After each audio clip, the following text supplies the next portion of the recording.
ఎక్కడైనా ల్యాండ్ పై ఇన్వెస్ట్ చేయాలని అనుకుంటున్నారా? అయితే ఫ్యూచర్ సిటీలో ఇప్పుడే ల్యాండ్ పీస్ పెట్టుకోండి. పూర్తి వివరాలకు మాకు కాల్ చేయండి. నమస్కారం. కార్తీక పురాణం 13వ రోజు పారాయణలోకి వచ్చాం.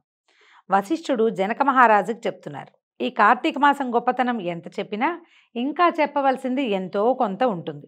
ఈ నెలలో మనం చేసే ప్రతి మంచి పనికి అత్యంతమైన అనంతమైన ఫలితం లభిస్తుందని చెప్పాను కదా. ఈ మాసంలో అతి ముఖ్యంగా చేయవలసింది నదీ స్నానం, అలాగే దీపారాధన, సమారాధన అంటే భోజనాలు పెట్టుకోవడం, మన వన సమారాధన చేస్తాం కదా, అది చెప్తున్నారు. ఇవన్నీ పుణ్యాన్ని ప్రసాదించే కారణాలు. అదేవిధంగా ఒక పేద బ్రాహ్మణ బాలుడికి ఉపనయనం చేయటం ఎంతో మంచిది.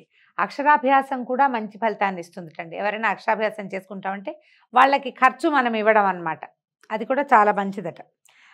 ఉపనయనం చేయడానికి తగిన శక్తి లేని వాళ్ళు దక్షిణా తాంబూలాలని ఇచ్చి ఉపనయనం చేయించినా ఉపనయనం చేసిన ఫలితమే లభిస్తుంది.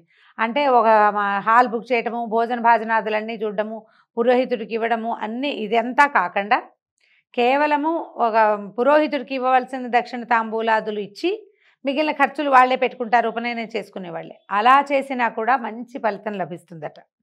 అయితే ఈ పని వలన ఎలాంటి పాపమైనా తొలగిపోతుంది. వ్యభిచార దోషం నశిస్తుంది. నూతులు చెరువులు త్రవ్వించిన ఫలితం లభిస్తుంది. వీటన్నిటికంటే అత్యధిక ఫలప్రదమైనది కన్యాదానం. ఈ కన్యాదానం వల్ల తాను తన పూర్వీకులు అందరూ తరిస్తారు. ఈ విషయాన్ని తెలియజేసే ఒక ఇతిహాసాన్ని చెప్పమన్నారు. అంటే కార్తీకంలోనే కన్యాదానం చేయాలన్న నియమం లేదండి. కార్తీకంలో కొన్నిసార్లు ముహూర్తాలు ఉంటాయి, కొన్నిసార్లు ముహూర్తాలు ఉండవు కూడా. ఇప్పుడు కన్యాదానం చేయవలసిందే అంటే కుదరద్దు. ఎవరైనా పెళ్లి చేసుకునేటప్పుడు కన్యదార పోయటానికి మనం పెట్టుకోవచ్చు, లేదా దక్షిణ తాంబూలాదులు ఇవ్వచ్చు, ఇలా చేయొచ్చు. కానీ కార్తీకంలో ప్రామిస్ చేయొచ్చు, మనం మీ అమ్మాయికి వివాహానికి కావాల్సిన ఖర్చు నేను ఇస్తానని ఎవరైనా పేదింటి వాళ్ళ కోసం మనం వాళ్ళ కన్యాదానానికి సరిపడా డబ్బు ఇస్తామని ఇవాళ ఈ నెలలో ఈ కార్తీక మాసంలో గనక ఒప్పుకుంటే తర్వాత వివాహం ఎప్పుడు జరిగినా సరే మనం అప్పటి ఖర్చులు అప్పటికి ఇచ్చేస్తాము, కానీ ఫలితం మాత్రం లభిస్తుంది అని చెప్తారు. పూర్వం వంగదేశంలో శూరుడని ఒక రాజు ఉండేవాడు. ఆయన భార్య చక్కని అందమైన కన్నులు కలిగింది, ఎంతో అందగత్తెట. శూరుడు శత్రురాజుల వలన దాయాదుల వలన తన రాజ్యాన్ని సర్వస్వాన్ని పోగొట్టుకుని సౌందర్యవతి అయినటువంటి భార్యా సమేతుడై అడవుల్లో కాలం గడిపేవాడట. ఆ దంపతులు కందమూలాలు భుజిస్తూ జీవనయాత్ర కొనసాగిస్తున్నారు. చాలా కాలం తర్వాత, అంటే రాజుగా ఉన్నప్పుడు ఆయనకి సంతానం లేదు, ఈ అడవిలో ఉన్న తర్వాత చాలా కాలానికి ఒక ఆడపిల్ల పుట్టిందట. తల్లిదండ్రుల లాలనలో పెరుగుతూ రూపగుణ లావణ్యాదులతోటి యవ్వనవతి అయింది. ఒకతే పిల్లని చక్కగా ముచ్చటగా పెంచారు. అమ్మాయి యుక్త వయస్కురాలు అయిందనమాట. అందచందాలు కలిగిన ఆ రాకుమారిని చూసి ఒక మునికుమారుడు మోహించాడు. రాకుమారి రాజుగారి కూతురు కాబట్టి నిజానికి రాచరికపు వ్యవహారం అక్కడ ఏమీ లేదు. మరి రాజు దగ్గరికి వెళ్ళి ఆమెను తనకిచ్చి వివాహం చేయమని అడిగాడు. రాజు అతనితో, మునికుమార, నీ కోరిక అంగీకరించదగిందే, కానీ ప్రస్తుతం నేను సమస్తాన్ని పోగొట్టుకుని కందమూలాలు తింటూ కాలం గడుపుతున్నాను. పరమ దౌర్భాగ్యుడిని, అంటే నిర్భాగ్యుడు, ఏమీ డబ్బు లేదు నా దగ్గర, అష్టకష్టాలు పడుతున్నాను. నువ్వు నాకు కొంత ధనం ఇస్తే నేను నా కుమార్తెని నీకు ఇచ్చి వివాహం చేస్తానన్నాడు. ఇదేంటంటే ఈజీగా అమ్మాయిని అమ్ముతానని చెప్పాడు మంచి భాషలో. అయితే ఆ మునికుమారుడు కుబేరుని గురించి తపస్సు చేసి కుబేరుని అనుగ్రహాన్ని సంపాదించి సమస్త సిరి సంపదల్ని పొంది ఆ సిరి సంపదలను మహారాజుకిచ్చి రాజకుమార్తెని వివాహం చేసుకున్నాడు. వివాహం అయిన తర్వాత ఈ ముని బాలకుడు తన భార్యను తీసుకుని పెళ్లి కుమార్తెను తీసుకుని వెళ్ళిపోయాడు. మహారాజు మునికుమారుడిచ్చిన సంపదలతోటి విశాలంగా పెద్దది చక్కగా శుభ్రంగా ఉన్న ఆశ్రమాన్ని నిర్మించుకుని జీవించడానికి అవసరమైన వస్తువులను సేకరించుకుంటూ భార్యా సమేతుడై సుఖంగా బతుకుతూ వచ్చాడట. మరికొంతకాలం గడిచాక పెద్దమ్మాయి పెళ్ళైపోయిన కొంతకాలానికి రాజుగారికి ఇంకో అమ్మాయి పుట్టింది. అదేంటంటే 20 సంవత్సరాల తర్వాత అప్పటికి పెద్దవాళ్ళు అయిపోతారు కదా అనిపిస్తుంది మనకి. పాతకాలంలో యవనవతి అయ్యింది అంటే 25 ఏళ్ళు రావక్కర్లేదండి. 8 ఏళ్ళు నిండితే అష్టవర్షాత్ భవేత్ కన్య అని పిల్ల పెద్దది అవ్వకుండా 10-11 ఏళ్ల వయసున్న పిల్లల్నే రూపలావణ్యాదులు చూసి వివాహాలు చేసేసుకునేవాళ్ళు.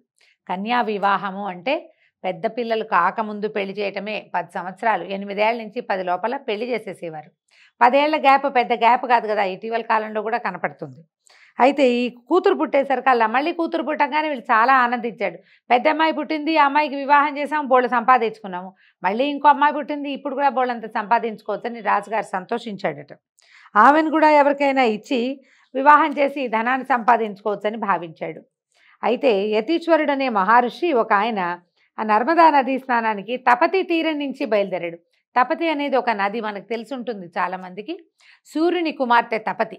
యమున కూడా సూర్యుని కుమార్తె అని చెప్తారు. యముడు యమి ఇద్దరు అన్న చెల్లి. వీళ్ళ కథ మనకి కార్తీక పురాణంలోనే 2వ రోజు కథలో చెప్పబడుతుంది. తర్వాత శనీశ్వరుడు తపతి జన్మించారు తర్వాత 2వ భార్యకి. ఆ తపతి కూడా ఒక నదిగా మారింది. ఈ తపతి నదీ తీరం నుంచి నర్మదా నదీ స్నానానికి బయలుదేరాడట. సూర్యుడున్న ప్రాంతానికి, ఆ అటవీ ప్రాంతానికి వచ్చాడు. సూర్యుడిని కలుసుకుని అతని యోగక్షేమాలను గురించి అడిగాడు. మహారాజు ఇలా అడుగుతున్నాడు అనమాట. మునిపుంగవ, నేను వంగదేశానికి అధిపతిని, నా పేరుడు సూర్యుడు, నా రాజ్యం శత్రువుల పాలైన కారణంగా నేను ఇలాగ అధోగతి పాలై అడవుల్లో పడ్డాను. దరిద్రం కంటే గొప్ప కష్టము, పుత్రశోకానికి మించిన దుఃఖము, భార్యావియోగ సంతాపాన్ని మించిన వ్యాధి ఉండదు. నిజం కదా, ఇవన్నీ కష్టాలు. ఈ కష్టాలను మనం చాలా కథల్లో చూస్తూ ఉంటాం. అయితే నాకు 2 కుమార్తెలు. ఒక కుమార్తెను కొంత ధనం తీసుకుని ఒక మునికుమారునికి ఇచ్చి వివాహం చేసి కాస్తలో కాస్త ఇప్పుడు బెటర్గా ఉన్నాను, బాగున్నానండి, నా పరిస్థితి బాగుందన్నాడు. తర్వాత చిన్న కుమార్తెను కూడా ఎవరైనా ధనం ఇచ్చిన వాడికి ఇచ్చి వివాహం చేయాలనుకుంటున్నానండి అని తెలియజేశాడు. తెలియజేస్తే యతీశ్వరుడు ఆశ్చర్యపోయాడు. మహారాజా, అదేం పని? కన్యని అమ్మటం మహాపాతకం. కన్యాశుల్కం అనేది మనకి దేశంలో పెద్ద దురాచారం చాలా కాలం ఉండేదండి. అది పోయాక వరకట్నం వచ్చింది. ఇది ఇంకా పోలేదు. ఇదివరకు అమ్మాయిని నమ్ముకోవడం తప్పనేవాళ్ళు. మరి అబ్బాయిని నమ్ముకోవడం తప్పన్న మాట ఇంకా ప్రజలు నేర్చుకోలేదు. అయితే ఈ ధనంతో చేసేటువంటి దైవకార్యాలు, పితృకార్యాలు నిరుపయోగమైనవి. అమ్మాయిని అమ్మిన తర్వాత వచ్చిన డబ్బుతోటి చేసే ఏ దైవ కార్యము ఫలించదు, దానివల్ల ఉపయోగం ఉండదని చెప్తున్నాడు ఋషి. నీకు నరకమే సంప్రాప్తిస్తుంది, పుత్ర సంతానం కలగదు. ఇక నీకు మగపిల్లలు పుట్టరు, ఎన్నిసార్లు పుట్టినా కన్యలే పుడతారు. వాళ్ళని నమ్ముతావు, నువ్వు డబ్బు సంపాదిస్తావు, దాంతో ఏవో కార్యాలు చేస్తావు, వాటి వల్ల నీకు వచ్చే లాభం ఏముండదు. అమ్మాయిలు నమ్మేసిన పాపం మాత్రం నీకు వస్తుందన్నాడు. దేనికైనా ప్రాయశ్చిత్తం ఉంది, కానీ కన్యా విక్రయం చేసిన వాడికి ప్రాయశ్చిత్తమే లేదు. నా మాట విను. ఈ కార్తీక మాసంలో కన్యాదానం చెయ్యి. శుభ గంగాస్నాన ఫలితాన్ని, అశ్వమేధ యాగాన్ని పొంది తరిస్తావు. పెద్ద కుమార్తెకు కన్యాశుల్కం తీసుకున్నటువంటి దోషం కూడా నశిస్తుందని హితోపదేశం చేశాడట. మహాన్భావ, అవే మాటలు. పాప ఫలితంగా నరకయాతలు ఎప్పుడు కలుగుతాయో ఎప్పుడు కలగో కానీ దరిద్రంతో పడే జీవనయాతనలు దాటి బయటపడడమే ముఖ్యం. అంటే పరలోకం సంగతి ఆలోచించద్దు, ఇహలోకం గురించి ఆలోచించుకోవాలి కదా. ఇప్పుడు రూపాయి లేకపోతే నిర్ధనుడికి వచ్చే కష్టం ఇంకెవ్వడికీ రాదు. వాడికి తిండి, గుడ్డ, గూడు ఏవి ఉండవు. సమాజంలో గౌరవం ఉండదు, విలువ ఉండదు, మర్యాద ఉండదు.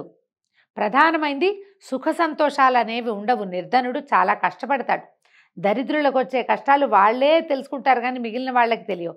ఇప్పుడు చనిపోయాక ఏం జరుగుతుంది అనేది మనకేం తెలుసు? మనకి తెలియని విషయం కదా అది. తిండి తిప్పలేక జీవన సౌఖ్యాలకు దూరమైపోయి చిక్కిశల్యమై బతకటము, ముక్కు మూసుకుని తపస్సు చేసి మోక్షం కోసం అరులు చాచడం ఎంత అవివేకమో మీకు తెలుసా? ఇలా రోజు తపస్సు చేస్తున్నారు మీరు మోక్షం కోసం. ఈ మోక్షం కోసం చేసే తపస్సు ఎంత అవివేకం. ఇప్పుడు హాయిగా తినడం లేదు, తిరగటం లేదు, తిండి నిద్ర లేదు, సుఖము లేదు. ఇవన్నీ పోగొట్టుకొని నిత్యము తపస్సు చేస్తే రేపేం రాబోతోందో మీకు అసలు తెలియనే తెలీదు.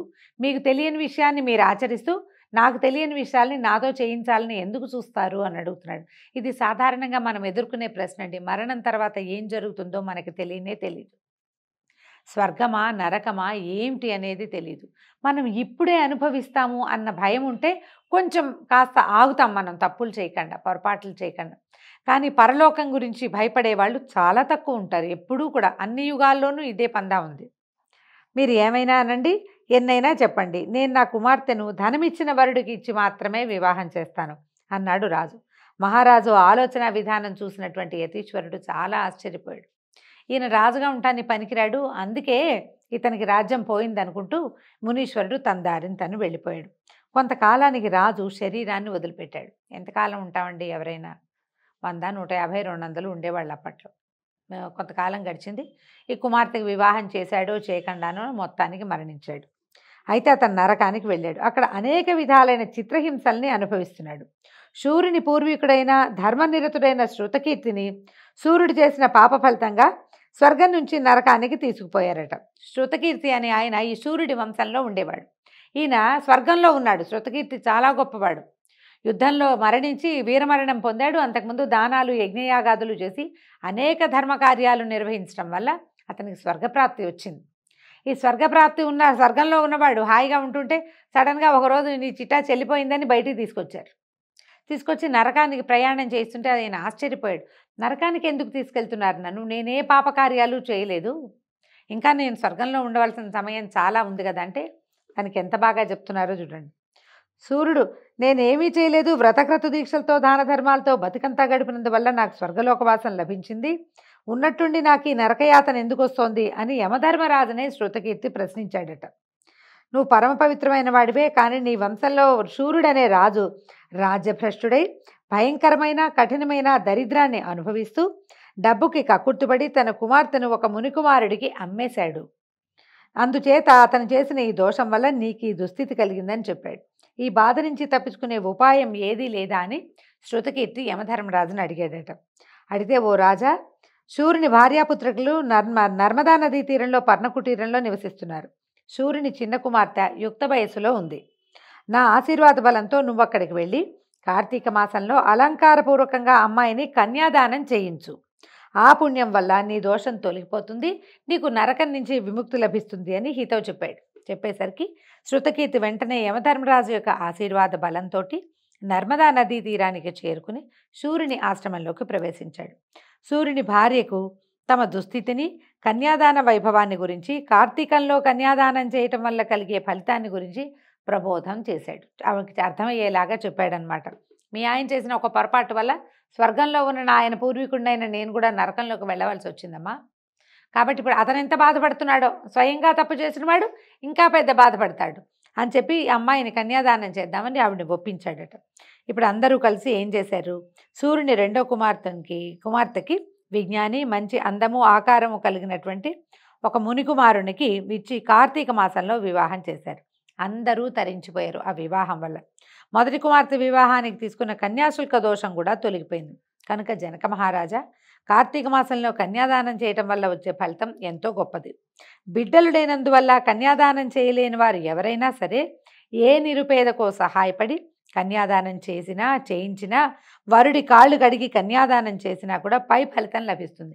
ఆడపిల్లలు లేని వాళ్ళు ఏం చేయాలండి? ఉంటారు కదా, మనబోటి వాళ్ళ అమ్మాయిలు లేరు, అంతిద్దరు మగపిల్లలే. అప్పుడు ఎవరికైనా కన్యాదానం చేసే అవసరమో అవకాశమో వస్తే ఆ అవకాశం తీసుకోవాలి ఒకటి. తర్వాత ఏమో ఎవరైనా కన్యాదానం చేసుకుంటే పేదవాళ్ళకి వాళ్ళకి వివాహానికి వలసినంత డబ్బు ఇవ్వటము, తమే సూత్రాలు, మట్టెలు లాంటివి వివాహానికి అవసరమైనటువంటి సామగ్రి కొనిపెట్టడమో చేసినా కూడా ఆ కన్యాదాన ఫలితం కొంత లభిస్తుందట. అది కుదరని వారు విధుల ప్రకారంగా ఆబోతుకి వివాహం చేసి వదిలినా కూడా, అంటే ఆబోతు వృషోత్సర్జనం అంటారు కదా, ఆంబోతుకి అచ్చువేయటం వేసి వదిలిపెట్టినా కూడా ఈ ఫలితం లభిస్తుందని వశిష్ఠ మహర్షి తెలియజేశారట. ఆడపిల్ల పరాశక్తి అంశ, అమ్మవారి అంశ. ఆమెను అమ్ముకునేవాడికి ఏ గతి పడుతుందో సూర్యుని కథ సూచిస్తోంది. కన్యను ఉత్తమమైన దానం చెయ్యాలే తప్ప అంగడిలో సరుకులాగా అమ్మకూడదు. నరకం ఉందా, పోయాక చూస్తామా అంటూ పిచ్చి ప్రశ్నలు వేసి తెలివి తక్కువ పనులు చేసేవారికి ఈ కథ ఒక గొప్ప గుణపాఠం నేర్పుతుంది. దీంతో 13వ రోజు పారాయణ సమాప్తమైందండి. మళ్ళీ రేపు ఉదయం 14వ రోజు పారాయణతో కలుసుకుందాం. నమస్కారం.